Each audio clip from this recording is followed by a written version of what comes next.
Hey, what's going on, guys? Francisco Alvarez here. I hope you're having a wonderful week. Let me ask you something. How many times do you wake up, you make a to-do list, and you're literally overwhelmed at the amount of things you write on it? If the answer is more often than not, you know what? I totally understand. I've been there myself. There's even an e-card going around Facebook about taking a nap once it happens. It's hysterical. Let me ask you something, though. Is a nap going to get those things done? Unless you actually wrote napping on that list, the answer to that is a resounding no.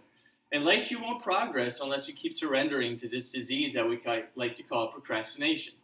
As a life coach, there are some very important questions that I like to ask my clients when making a decision. Number one, what are the benefits of doing this? There's always a positive involved in taking action. Number two, what are the setbacks of not doing this? Inaction is just as important and it's just as telling. Third question I like to ask is, what stops you from making the change? We often see invisible obstacles that aren't really there.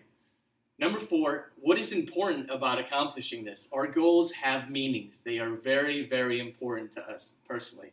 And number five, what are you willing to give up to attain this goal? We always have to make sacrifices in order to attain the things that we want.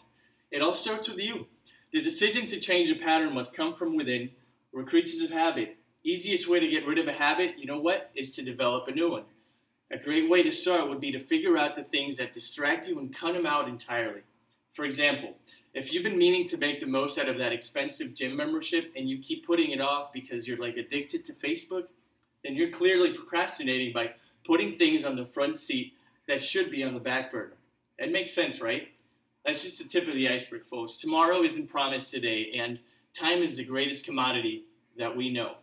What you do with yours tells me a lot about your outlook on life. Make the most of it, and don't waste a single second.